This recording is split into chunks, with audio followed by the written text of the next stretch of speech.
இப்போது தமிழகத்தை பொறுத்த வரைக்கும் ஒரு மிகப்பெரிய ஒரு பிரச்சனை மீண்டும் இப்போ எழுந்திருக்கு. என்னென்னா, போதை கலாச்சாரம் அப்படிங்கிறது. நம்ம அடிமட்ட போதைகள்லேருந்து பல்வேறு விஷயங்கள் நம்ம பேசியிருக்கோம், பலவேறு பார்த்துருக்கோம். தமிழகத்தை பொறுத்தவரை டாஸ்மாக் பற்றிலாம் பல்வேறு பேச்சுக்கள் ரொம்ப நாளாக இருக்குது. ஆனால் இப்போது இந்த அபின், கொகைன் இது போன்ற வெளிநாடுகளில் விற்கக்கூடிய போதைப் பொருட்கள் தமிழகத்துக்கு வந்திருக்கு அப்படின்ற மாதிரி தகவல்கள் இப்போ 2 நடிகர்கள் கூட இதில் கைது செய்யப்பட்டிருக்காங்க. இது நீண்ட நாட்களாக நடக்கிறது அப்படின்னு சொன்னாலும், இதற்கு உடனே எல்லாரும் திராவிட முன்னேற்றக் கழகம் பொறுப்பேற்கணும் இப்படின்ற மாதிரி பல்வேறு செய்திகள்லாம் வருது. அவங்க சரியான முறையில் நடவடிக்கை எடுத்து தான் கைது செஞ்சுருக்காங்க. அப்போது இது போய் தடுப்பதற்கு அரசாங்கம் மட்டும் செய்யக்கூடிய விஷயம் கிடையாது. இது சம்மந்தப்பட்டவர்களும் ஒத்துழைக்கணும்னு ஒன்று இருக்குல்ல. நிச்சயம்.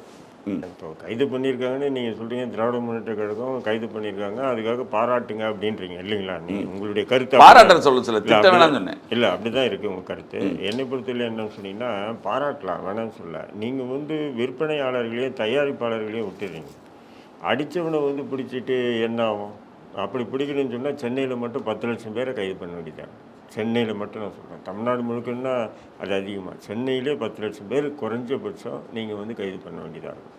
சமீபத்தில் கூட பாடகி சுசித்ரா ஒரு இன்டர்வியூ கொடுத்தாங்க. இதில் அந்த பெண்ணு சொல்லுது, கமலஹாசனுடைய பார்ட்டியில் வெள்ளித்தட்டில் வச்சு கொகைன்ற போதைப் பொருள் இஷ்யூ பண்ணாங்க எல்லாருக்கும்.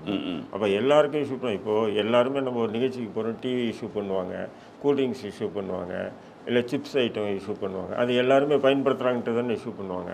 அதேமாதிரி வெள்ளித்தட்டில் வச்சு இஷ்யூ பண்ணாங்கன்னா அப்போ அந்த நிகழ்வுக்கு இருக்கக்கூடிய அத்தனை பேரும் அதை பயன்படுத்துகிறாங்கன்னு தானே அர்த்தம்.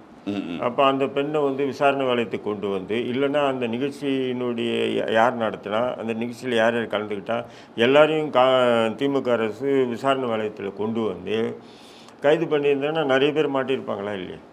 புரியுதுங்களா? இப்போ ஏதோ 2 பேரை கைது பண்ணிவிட்டு நாங்கள் பாருங்கள் கைது பண்ணிட்டோம், எவ்வளோ இது அடிக்க